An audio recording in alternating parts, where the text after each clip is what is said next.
Alright mga idol, kasama natin ang Remel TV. Ay. Yan, dito po tayo sa kay Binatang Pinoy. Yan, kaibigan po natin for how many years sa larangan ng YouTube. Dito Yan, kami sa Camarines Sur, sa Lipilip. At Sitio, Tipon-Tipon, Lipilip, Barangay Lipilip, ano ngayon? Sipukot. Sipukot, Camarines Sur mga idol. Ayan, at saka makita nyo po ito yung pinakakubo mga idol na always nyo po makikita sa channel ni Binatang Pinoy. Please subscribe po mga idol sa kanyang YouTube at saka Facebook at saka siyempre silipin natin. Palaging umuusok-usok ko. Yan, pag umusok-usok ko, yan po yun siya. Kapag makita mong umuusok-usok yung bahay ni Binatang Pinoy, yan, may ganap pong ganyan mga idol. Oh. Yan. Si Kuya, may ihaw na paihaw si Bunso. Yan. Ihaw nagpaihaw. Labas Bunso, Yan, labas. manok. Si Bunso, dito na si Bunso, pre. Yan, ito po si Binatang Pinoy mga idol. Ano man sabi mo? Yes. Nakapunta kami dito. Ayos po. Happy. Parang hindi siya happy.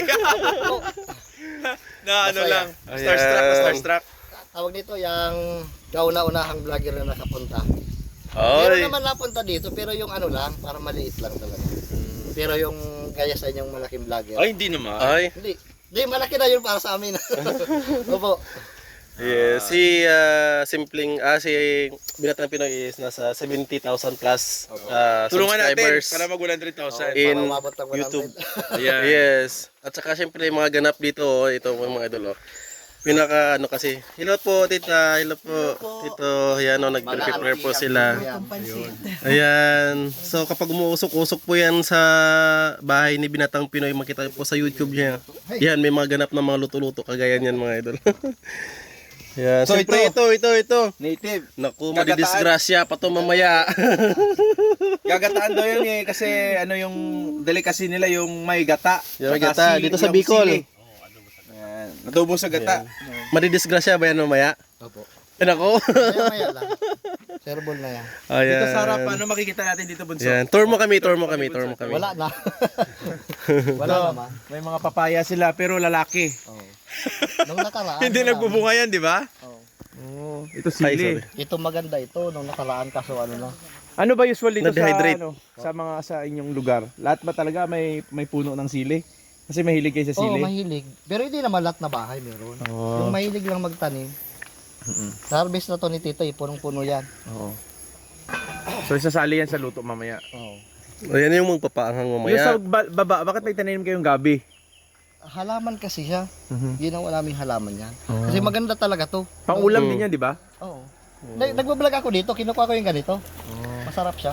Ah, kinakain ba yan? Oo. Sarap Masarap. yan. Parang gabi lang. Pero Ay, kinakain pala dapat yan, pre? yung ganun, yung kulay pula na, di ba ito puti? Oh, Yung kulay pula na talbos. okay. Kasi bigla ito minsan makati siya. Oo. So, masarap to. Pero yung laman niya ang kinakain pa, Opo, di ba? Yung laman. Ito naman, ito sa kayong katawan niya, nilalaga lang yan sa baboy. Oo, tama. Hindi siya kinakain ng tao. Hmm. Sa iba, sa ibang lugar, kinakain ko. So may sili, may gabi, may balinghoy, ano dito eh? Kamuting kahoy. Kamuting kahoy. Yan. Yan. Ano pang makikita dito, Bunso? Wala na. Mga bulaklak. Tinanim mo talaga to, mga bulaklak. Requisition kasi ng ano, ng tawag nito. Yung mga, Subscriber. O mga tito, tita. dapat, tawag nito. Ito kasi, di ba, mahirap dito.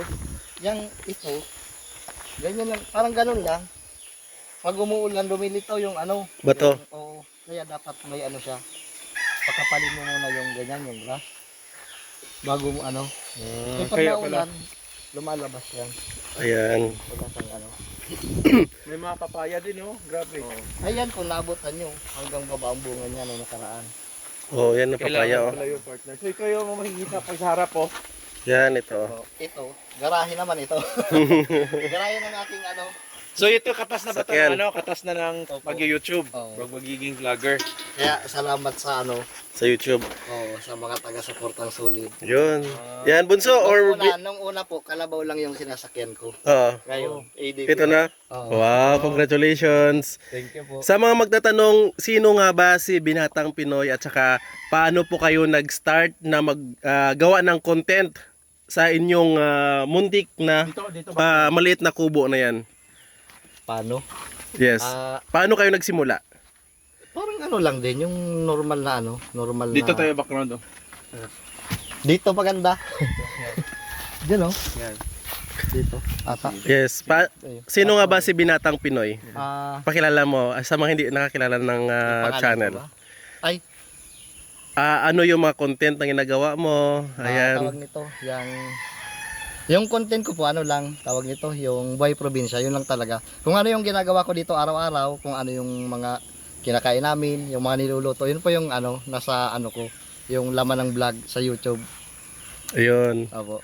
At saka, bakit kayo nagsimula ng content sa pagbablog sa kubo lang talaga? As in, simpleng buhay sa Hindi kubo. kasi nung una, kasi laking probinsya talaga ako dito sa lugar na to. Nung una po, tawag nito, yung nasa Laguna kasi ako. Doon ako Quezon. Sa Quezon ako nagsimula mag-vlog, pero ano pa lang yun, yung parang mga ano lang, pagpupunta ng palengke, mag-vlog ako. Tapos nung nag-pandemic, doon di lumala. Tapos umuwi ako dito, parang nahihiya pa ako ipakita yung ano namin, yung parang buhay dito sa bukid.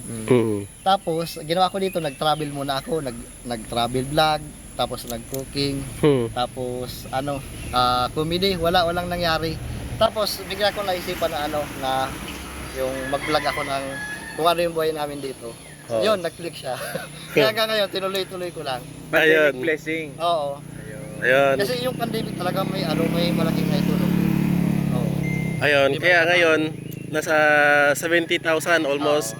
Malapit ng 75,000 subscribers sa YouTube si Next month pagising mo 100,000. Binatang Pinoy. Sana po. Ayun. At syempre, parati po to siya nagko-comment sa video namin mga idol. Yan, dahil po dyan, nakapunta po kami dito sa Camarines Resort. So, nagkita po kami mga idol na Ilang taon na tayong magkakakilala sa YouTube? Mga 3 Mga years? 3. Oo, 4, 3 years. 3, mga Opo. 3, 3 years 4, mga na. ganyan. Oo, ganun.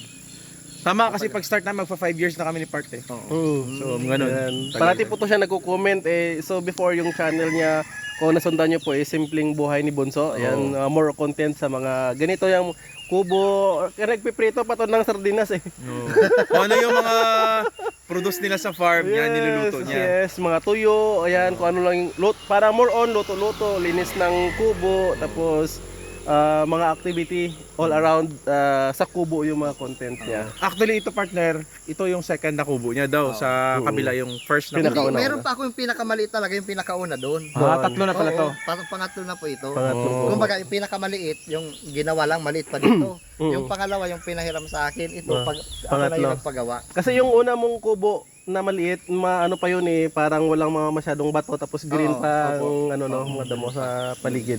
Partner, tanongin natin si partner kung ano ang pinaka-challenging yung pag-start niya ng pagbablog. Yes. Yung gumawa ka ng video tapos walang nanonood. Yun yung Ramdam ka rin namin. Pinagkahirapan mo, tapos pinagkapuyatan mo, walang nanonood. Pero naging worth it. Oo, kasi 'di ba, marami akong nakilala ng mga malalaking vlogger. Yung sabi nila, di tuloy mo lang, diyan din kami nagsimula. Kaya talagang magtsatsaga ka lang para wala naman ibang magtsatsaga. Ayan. Pinaka mahirap na So ano yung pinaka-advice mo sa Bonso, sa mga maliliit pa lang na mga content creator na gaya ng pinagdaanan din natin na ganda-ganda ng pagkagawa, presentation, tapos walang nanonood? Magpatuloy lang. Sa katsaga. Wag panghinaan ng loob. Basta magtyaga, tuloy lang. May darating din yung panahon para sa inyo. Ayun, so yun nga mga idol. So very inspiring. Sabi nga ni Bunso, sabi niya, dati kalabaw lang yung sinasakyan niya, ngayon motor na. Kaya salamat sa mga solid na nagsuporta. Simula noon hanggang ngayon. Meron kasi yung tagang noon pa hanggang ngayon nanonood. Sino si Shout out Don? mo. Si Don Focus. Shout out kay Don Focus. Always din nagko-comment. Don't focus, shout out po.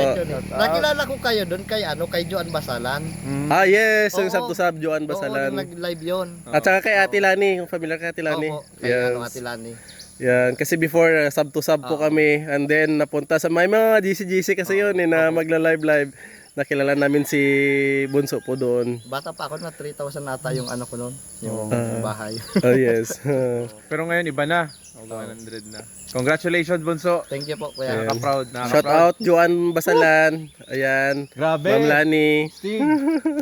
Congrats. Thank you po, kuya. Ayan. So at least nakapunta po talaga tayo dito sa kanyang pinakakubo talaga mga idol. So please always sa mga gusto ng simple life, yan, always yung panoorin si Binatang Pinoy at saka yung kanyang kubo at saka bukid life, simple life in the kubo. Yung iba pala, ano, tawag nito, yung iba, yung parang pangarap nila pag tumanda, tumira sa ganito. Totoo. Kahit pa hindi pa kayo matanda, pwede nyo lang gawin. Kasi pag matanda na kayo, baka hindi nyo niya kayang gawin yung ano, yung mga nagagawa natin dito. Tama. Ayun. So binata pa po to siya mga So, binata pa. looking pa ba kayo? Opo, Looking? yes. Ay! Looking for partner? Baka may PD.